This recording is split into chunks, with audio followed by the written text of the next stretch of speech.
Halo juniors, kita bertemu lagi di pelajaran Alkitab Talitakum Junior.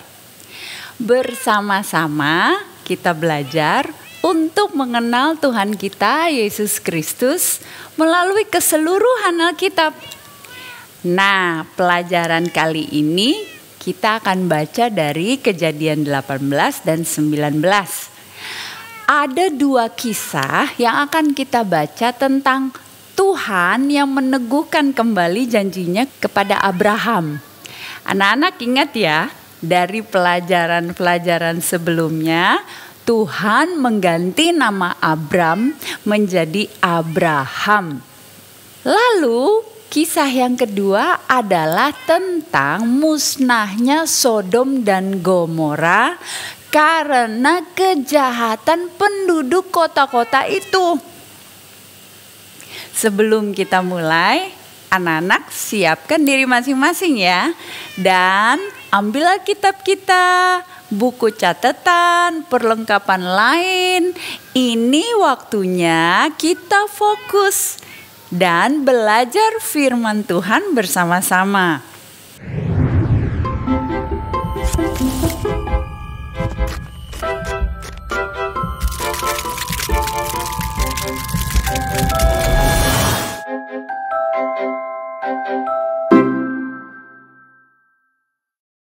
Nah, ayo kita berdoa dulu. Tuhan Yesus, terima kasih untuk kesempatan kali ini kami bisa belajar mengenal Engkau. Berikan kami hikmat dan pengetahuan supaya kami dapat mengerti kebenaran-Mu.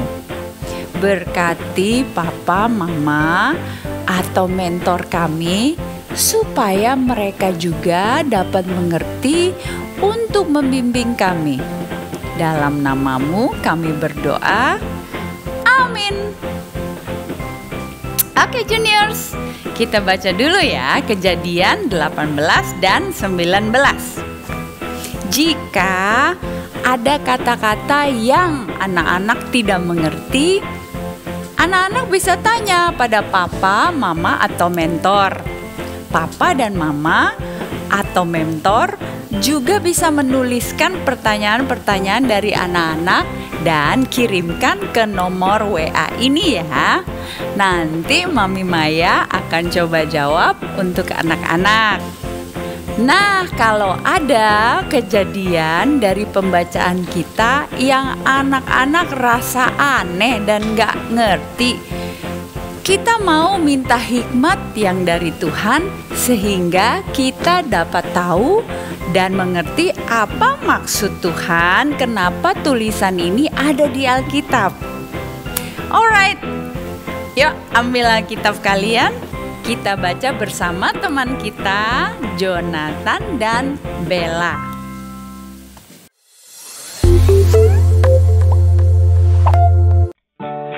Shalom teman-teman Talitakum. Allah menjanjikan seorang anak laki-laki kepada Abraham.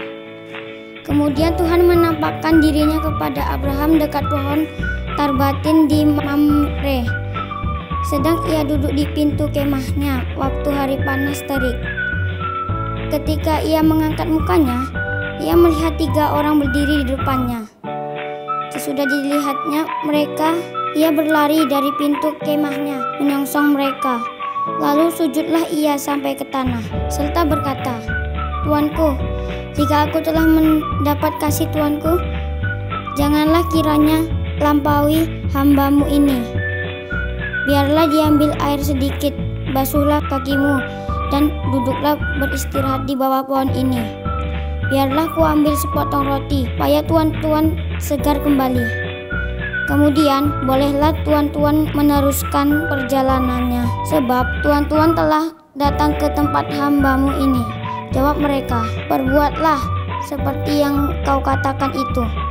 Lalu Abraham segera pergi ke kemah mendapatkan Sarah serta berkata, "Segeralah ambil 3 sukat tepung yang terbaik, remaslah itu dan buatlah roti bundar." Lalu berlarilah Abraham kepada lembu sapinya Ia mengambil seekor anak lembu yang empuk dan baik dagingnya dan memberikannya kepada seorang bujangnya. Lalu orang ini segera mengolahnya. Kemudian diambilnya dadi dan susu serta anak lembu yang telah diolah itu. Lalu dihidangkannya di depan orang-orang itu. Dan ia berdiri di dekat mereka di bawah pohon itu, sedang mereka makan. Lalu kata mereka kepadanya, "Di manakah Sarah istrimu?" Jawabnya, "Di sana, di dalam kemah." Dan firman-Nya, "Sesungguhnya aku akan kembali tahun depan mendapatkan engkau. Pada waktu itulah Sarah istrimu akan mempunyai seorang anak laki-laki." Dan Sarah mendengarkan pada pintu kemah yang di belakangnya. Adapun Abraham dan Sarah telah tua dan lanjut umurnya, dan Sarah telah mati haid. Jadi tertawalah Sarah dalam hatinya, katanya, "Akan berahikah aku setelah aku sudah layu, sedangkan tuanku sudah tua?" Lalu berfirmanlah Tuhan kepada Abraham, "Mengapakah Sarah tertawa dan berkata, 'Sungguhkah aku akan melahirkan anak, sedangkan aku telah tua?' Adakah sesuatu apapun yang mustahil untuk Tuhan? Pada waktu yang telah ditetapkan itu, tahun depan aku akan kembali mendapatkan engkau." Pada waktu itulah Sarah mempunyai seorang anak laki-laki. Lalu Sarah menyangkal, katanya, "Aku tidak tertawa, sebab ia takut." Tetapi Tuhan berfirman, "Tidak, memang engkau tertawa." Doa syafaat Abraham untuk Sodom. Lalu berangkatlah orang-orang itu dari situ dan memandang ke arah Sodom. Dan Abraham berjalan bersama-sama dengan mereka untuk mengantar mereka. Berpikirlah Tuhan, "Apakah aku akan menyembunyikan kepada Abraham apa yang hendak kulakukan ini? Bukankah sesungguhnya Abraham akan menjadi bangsa yang besar serta berkuasa, dan oleh dia segala bangsa di atas bumi akan mendapatkan berkat. Sebab aku telah memilih dia supaya diperintahkannya kepada anak-anaknya dan kepada keturunan supaya tetap hidup menurut jalan yang ditunjukkan Tuhan dengan melakukan kebenaran dan keadilan, dan supaya Tuhan memenuhi kepada Abraham apa yang dijanjikannya padanya." Sesudah itu berfirmanlah Tuhan, "Sesungguhnya banyak keluh kesah orang tentang Sodom dan Gomora, dan sesungguhnya sangat berat dosanya. Baiklah, aku turun untuk melihat apakah benar-benar mereka telah berkelakuan seperti keluh kesah orang yang telah sampai kepadaku atau tidak. Aku hendak mengetahuinya." Lalu berpalinglah orang-orang itu dari situ dan berjalan ke Sodom. Tetapi Abraham masih tetap berdiri di hadapan Tuhan. Abraham datang mendekat dan berkata, "Apakah engkau akan lenyapkan orang benar bersama-sama dengan orang fasik? Bagaimana sekiranya ada 50 orang benar dalam kota itu? Apakah engkau akan melenyapkan tempat itu dan tidakkah engkau mengampuninya karena ke-50 orang benar yang ada di dalamnya itu? Jauh kiranya daripadamu untuk berbuat demikian, membunuh orang benar bersama-sama dengan orang fasik, sehingga orang benar itu seolah-olah sama dengan orang fasik. Jauhlah kiranya yang demikian daripadamu. Masakan hakim segenap bumi tidak menghukum dengan adil?" Tuhan berfirman, "Jika kudapati 50 orang benar dalam kota Sodom, aku akan mengampuni seluruh tempat itu karena mereka." Abraham menyahut, "Sesungguhnya aku telah memberanikan diri berkata kepada Tuhan, walaupun aku debu dan abu, sekiranya kurang 5 orang dari ke-50 orang benar itu, apakah engkau akan memusnahkan seluruh kota itu karena yang 5 itu?" Firman-Nya, "Aku tidak memusnahkannya jika kudapati 45 di sana." Lagi Abraham lanjutkan perkataannya padanya, "Sekiranya 40 didapati di sana." Firman-Nya, "Aku tidak akan berbuat demikian karena yang 40 itu." Katanya, "Janganlah kiranya Tuhan murka kalau aku berkata sekali lagi, sekiranya 30 didapati di sana." Firman-Nya, "Aku tidak akan berbuat demikian jika kudapati 30 di sana." Katanya, "Sesungguhnya aku telah memberanikan diri kepada Tuhan, sekiranya 20 didapati di sana." Firman-Nya, "Aku tidak akan memusnahkan karena yang 20 itu." Katanya, Janganlah kiranya Tuhan murka kalau aku berkata lagi sekali ini saja. Sekiranya 10 didapati di sana, firman-Nya, aku tidak akan memusnahkannya karena yang 10 itu. Lalu pergilah Tuhan setelah ia selesai berfirman kepada Abraham, dan kembalilah Abraham ke tempat tinggalnya. Amin. Talitakum. Shalom teman-teman, Talitakum. Kejadian 19. Sodom dan Gomora dimusnahkan, Lot diselamatkan. Kedua malaikat itu tiba di Sodom pada waktu petang.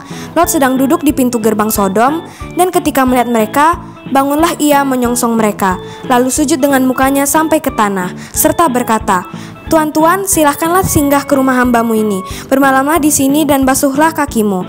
Maka besok pagi tuan-tuan boleh melanjutkan perjalanannya.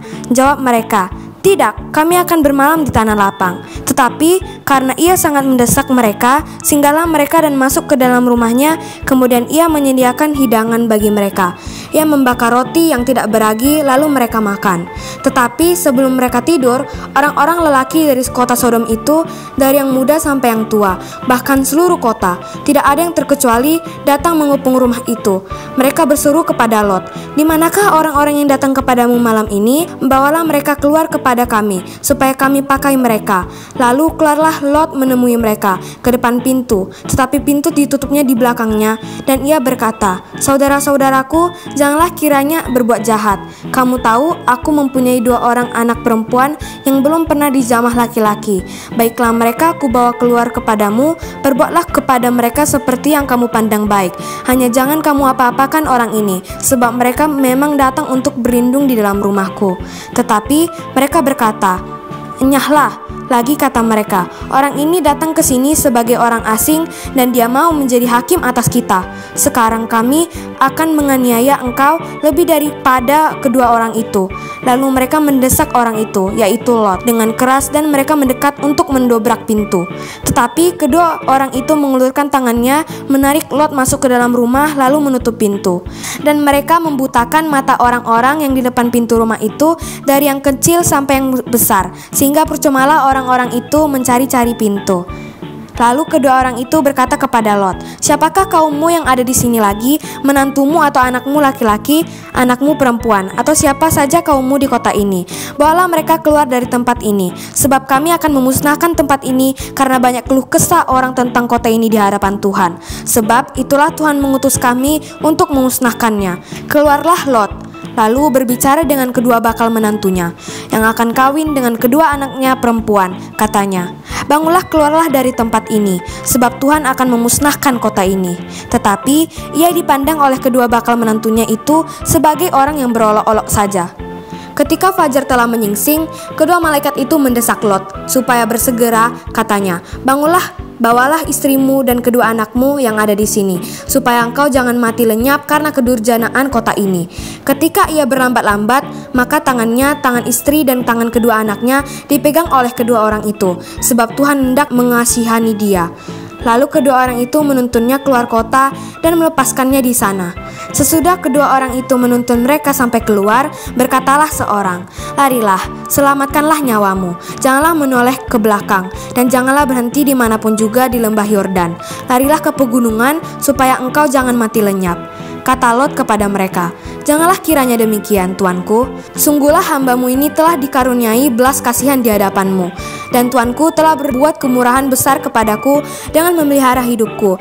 Tetapi jika aku harus lari ke pegunungan, pastilah aku akan tersusul oleh bencana itu sehingga matilah aku. Sungguhlah kota yang di sana itu cukup dekat, kiranya untuk lari ke sana. Kota itu kecil, izinkanlah kiranya aku lari ke sana. Bukankah kota itu kecil? Jika demikian nyawaku akan terpelihara." Sahut malaikat itu kepadanya, "Baiklah, dalam hal ini pun permintaanmu akan kuterima dengan baik, yakni kota yang telah kau sebut itu tidak akan kutunggang balikkan. Cepatlah, larilah ke sana, sebab aku tidak dapat berbuat apa-apa sebelum engkau sampai ke sana." Itulah sebabnya nama kota itu disebut Zoar. Matahari telah terbit menyinari bumi ketika Lot tiba di Zoar. Kemudian Tuhan menurunkan hujat belerang dan api atas Sodom dan Gomora, berasal dari Tuhan dari langit. Dan ditunggang balikkannya lah kota-kota itu dan lembah Yordan dan semua penduduk kota serta tumbuh-tumbuhan di tanah. Tetapi istri Lot yang berjalan mengikutinya menoleh ke belakang, lalu menjadi tiang garam. Ketika Abraham pagi-pagi pergi ke tempat ia berdiri di hadapan Tuhan itu dan memandang ke arah Sodom dan Gomora, serta ke seluruh tanah lembah Yordan, maka dilihatnyalah asap dari bumi membubung ke atas sebagai asap dari dapur peleburan. Demikianlah pada waktu Allah memusnahkan kota-kota di lembah Yordan dan mendunggang balikkan kota-kota kediaman Lot. Maka Allah ingat kepada Abraham, lalu dikeluarkannyalah Lot dari tengah-tengah tempat yang ditunggang balikkan itu, Lot dan kedua anaknya perempuan. Pergilah Lot dari Zoar dan ia menetap bersama-sama dengan kedua anaknya perempuan di pegunungan, sebab ia tidak berani tinggal di Zoar. Maka diamlah ia dalam suatu gua beserta kedua anaknya. Kata kakaknya kepada adiknya, "Ayah, kita telah tua dan tidak ada laki-laki di negeri ini yang dapat menghampiri kita, seperti kebiasaan seluruh bumi. Marilah kita beri ayah kita minum anggur, lalu kita tidur dengan dia, supaya kita menyambung keturunan dari ayah kita." Pada malam itu mereka memberi ayah mereka minum anggur. Lalu masuklah yang lebih tua untuk tidur dengan ayahnya, dan ayahnya itu tidak mengetahui ketika anaknya itu tidur dan ketika ia bangun. Keesokan harinya berkatalah kakaknya kepada adiknya, "Tadi malam aku telah tidur dengan ayah, baiklah malam ini juga kita beri dia minum anggur. Masuklah engkau tidur dengan dia, supaya kita menyambung keturunan dari ayah kita." Demikianlah juga pada malam itu mereka memberi ayah mereka minum anggur. Lalu bangunlah lebih muda untuk tidur dengan ayahnya, dan ayahnya itu tidak mengetahui ketika anaknya itu tidur dan ketika ia bangun. Lalu mengandunglah kedua anak Lot itu dari ayah mereka. Yang lebih tua melahirkan seorang anak laki-laki dan menamainya Moab. Dialah bapa orang Moab yang sekarang. Yang lebih muda pun melahirkan seorang anak laki-laki dan menamainya Ben-Amin. Dialah bapa Bani Amon yang sekarang. Amin. Talitakum.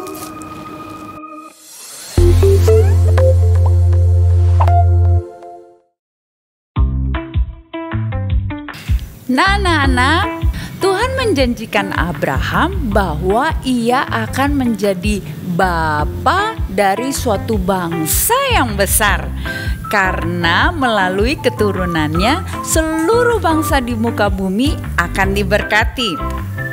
Ketika Abraham menerima janji Tuhan itu, usianya sudah 75 tahun dan dia belum punya anak. Tapi Tuhan tetap terus meyakinkan dan meneguhkan bahwa pada waktunya, waktu Tuhan, Abraham akan menerima janjinya secara nyata. Anak-anak tahu nggak kalau Tuhan tidak pernah berbohong? Semua janji-janjinya digenapinya. Kenapa? Ketika Tuhan berjanji pada kita, tujuannya adalah supaya hidup kita diberkati dan melalui hidup kita banyak orang juga akan diberkati. Nah, janji Tuhan pada Abraham sangat penting. Bahkan untuk meyakinkan Abraham, Tuhan mengganti namanya. Dulunya namanya Abram. Tuhan ganti dengan Abraham yang artinya adalah bapa banyak bangsa. Kali ini Abraham masih menanti dan Sarah istrinya sudah tua. Tuhan kembali datang kepada Abraham dan mengatakan bahwa tahun depan anak Abraham dan Sarah akan lahir. Tapi Sarah sudah putus harapan, dan karena itu dia meragukan janji Tuhan atas dirinya. Kenapa? Sarah hanya melihat pada keadaan dirinya. Dia hanya fokus pada kehidupannya dan penderitaannya yang tidak punya anak. Karena itu dia menjadi ragu dan tertawa mengejek ketika dia mendengar malaikat Tuhan yang berkata bahwa tahun depan dia akan melahirkan anak. Bagaimana dia nggak ragu? Karena usianya sudah 89 tahun dan Abraham sudah 99 tahun loh. Masa opung-opung masih melahirkan anak? Nah, tapi ini loh, Tuhan mau Abraham dan Sarah melihat bahwa janji Tuhan itu bukan untuk kepentingan mereka, supaya tidak malu atau supaya mereka bisa mewarisi kekayaannya kepada keturunan mereka. Tetapi janji Tuhan itu untuk kepentingan berkat bagi dunia, bagi banyak bangsa-bangsa. Karena itu Tuhan berkata, adakah sesuatu apapun yang mustahil untuk Tuhan? Tidak ada yang mustahil untuk Tuhan. Anak-anak, yuk kita mau selalu mengerti bahwa Tuhan kita itu mengasihi dunia ini. Yohanes 3 ayat 16 jelas berkata bahwa karena begitu besar kasih Allah akan dunia ini, sehingga Ia telah mengaruniakan anaknya yang tunggal, supaya setiap orang yang percaya kepadanya tidak binasa, melainkan beroleh hidup yang kekal. Nah, janji Tuhan pada Abraham bahwa keturunannya akan menjadi berkat bagi banyak bangsa di dunia adalah melalui keturunannya yang bernama Yesus. Nah, siapa saja yang percaya kepada Tuhan Yesus yang sudah mati, kemudian bangkit dan hidup kembali, mereka akan menerima pengampunan atas dosa. Bukan itu saja, karena Dia sudah hidup dan naik ke surga, maka pengampunan atas dosa itu berlaku terus bagi orang-orang percaya. Seperti kita sekarang, kita percaya bahwa Yesus adalah Tuhan yang sudah selamatkan kita dari hukuman dosa. Karena itu kita bisa hidup kembali dan masuk surga nanti, bersekutu kembali dengan Tuhan kita. Nah, Sarah dan Abraham akhirnya akan menerima penggenapan janji Tuhan itu. Mereka mengerti bahwa ini bukanlah tentang mereka, tetapi tentang rencana keselamatan yang dari Tuhan untuk bangsa-bangsa di dunia. Anak-anak, ayo kita mau belajar untuk melihat bahwa kalau Tuhan berkati kita seperti Abraham yang sangat diberkati dan kaya, Tuhan mau pakai hidup kita supaya melalui hidup kita banyak orang juga dapat diselamatkan dengan percaya kepada Yesus yang adalah Tuhan. Jadi anak-anak diberkati bukan supaya anak-anak senang-senang saja. Maka itu kalau berdoa supaya kita diberkati, kita mesti tahu dong untuk apa kita diberkati. Misalnya nih, Tuhan berkati aku supaya dapat HP baru. Nah, kenapa perlu HP baru? Untuk main game lebih seru. Apa bisa melalui main game kita menyatakan kebaikan Tuhan? Atau kita makin tertawan dan terikat sampai nggak mau belajar, nggak mau makan, malas, sampai di gereja lagi ibadah mesti main game. Kira-kira benar nggak begitu? Nah, anak-anak, mari kita mau terima firman Tuhan ini supaya kita tahu bahwa hidup kita ini lebih berharga dan berguna daripada main game.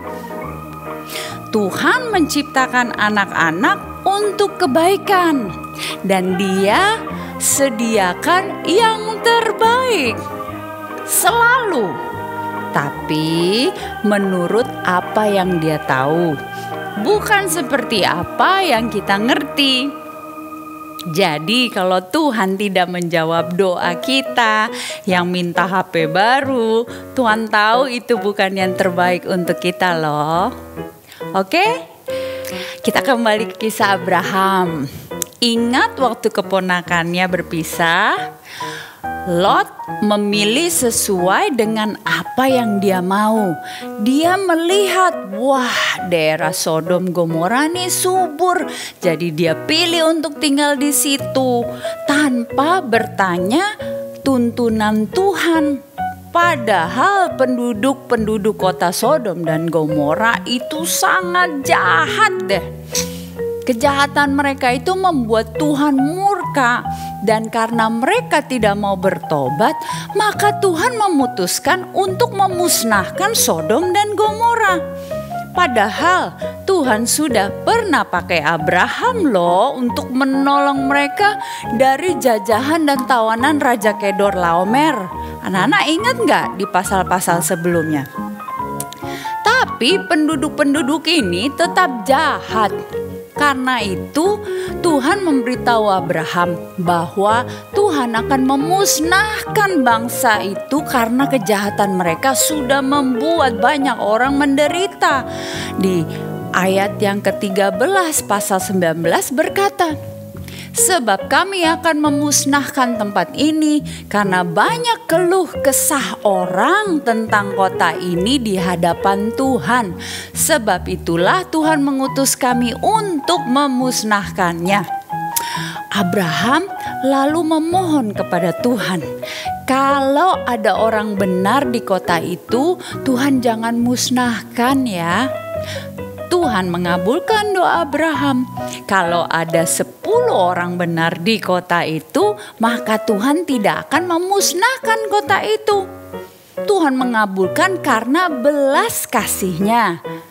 Tapi ternyata tidak ada orang benar di situ.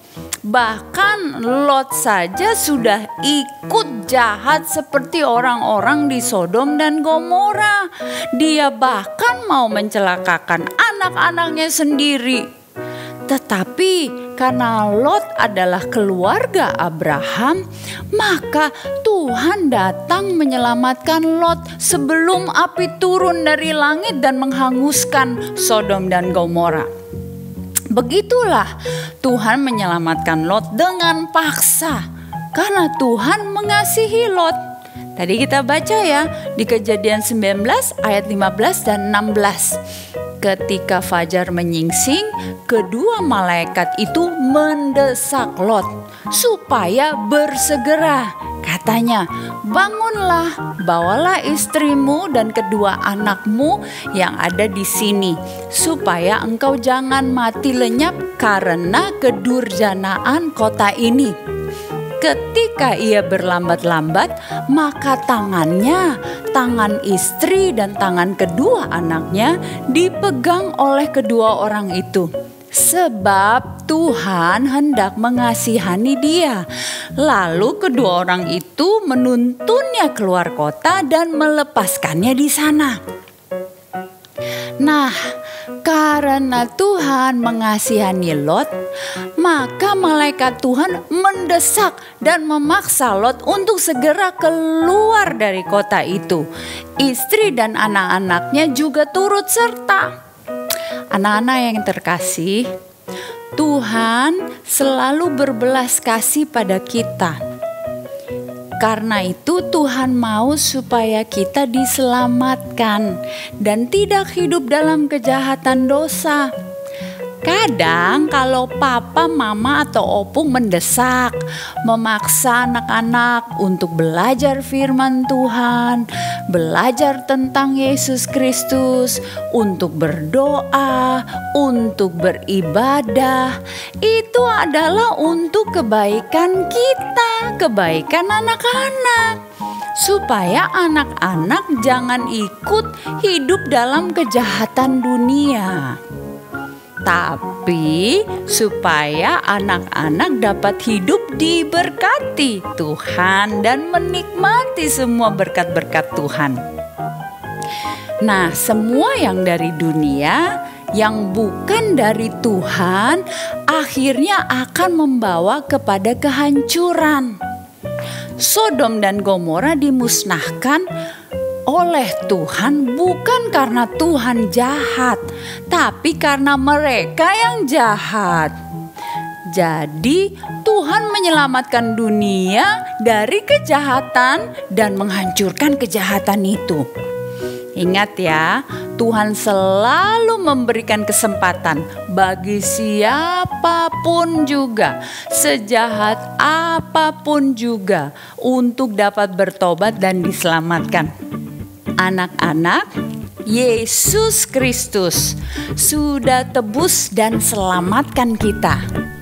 Dia sudah datang dan mengajak, mendesak kita supaya kita mau diselamatkan. Dan ketika kita sudah diselamatkan, kita akan dipersiapkan dan diajari supaya tidak terus terikat dengan kejahatan dunia. Tuhan tidak tinggal diam saja. Kejahatan dunia sekarang ini beda loh dengan zaman dahulu. Kalau dulu kejahatan begitu nyata, sekarang kejahatan bisa diam-diam menyusup lewat banyak hal. Lewat gadget anak-anak, lewat tontonan, atau film-film yang tidak mengajarkan hal yang baik. Melalui games-games yang sadis. Masa bunuh-bunuh orang dijadikan hiburan dan kesukaan? Anak-anak mungkin berkata, Mami Maya itu kan cuman main game aja, gak beneran kok.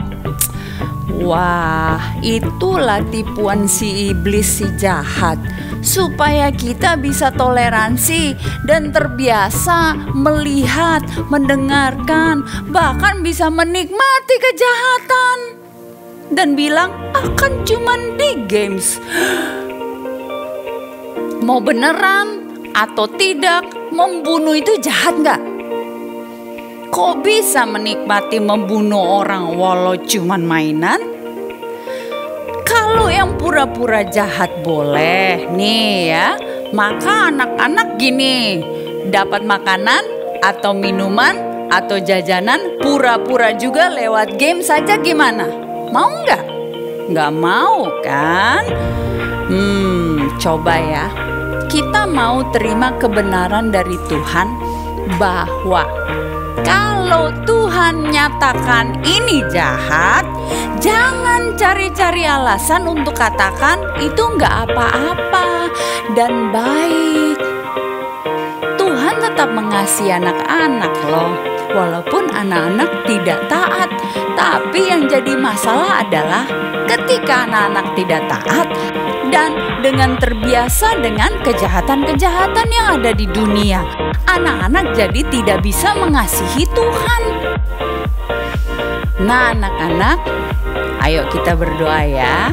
Kalau sekarang Tuhan berbicara, anak-anak dengarkan dan lembutkan hati untuk berubah. Tuhan Yesus sayang dengan kita semua. Karena itu Dia mati supaya kita bisa hidup dan diberkati. Tuhan tahu kalau kita hidup dengan ikatan-ikatan dan cara yang dari dunia ini, maka kita tidak bisa menikmati berkat yang dari Tuhan. Nah, mari ikuti doa Mami Maya ya. Katakan, Tuhan Yesus, kami dengar kebenaran dan tuntunan dari firman-Mu. Kami sadar bahwa Engkau mengasihi kami. Dan Engkau mau kami hidup diberkati. Karena itu, ampuni kami kalau kami masih suka tidak taat, masih suka melawan. Kami mau Tuhan yang bekerja mengubah hati kami menjadi taat. Kami mau belajar mengasihi-Mu karena Engkau sudah terlebih dahulu mengasihi kami. Kami mau belajar juga untuk memberkati orang lain, papa, mama, keluarga, dan teman, karena kami tahu Engkau sudah terlebih dahulu memberkati kami. Terima kasih Tuhan Yesus. Di dalam nama Tuhan Yesus kami berdoa. Haleluya. Amin. Nah anak-anak, sampai jumpa pada pelajaran selanjutnya. Ingat selalu, tuntunan dan didikan dari Tuhan. Tuhan mau kita makin lama makin indah.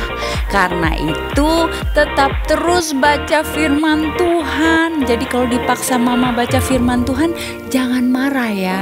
Kalau dipaksa mama untuk bisa berdoa, jangan marah juga. Karena kita mau belajar. Tuhan yang akan selalu mampukan kita untuk bisa taat, untuk bisa mengerti, memperoleh hikmat sehingga kita bisa menikmati berkat-berkat yang dari Tuhan. Oke, jangan lupa saling memberkati. Haleluya. Talitakum.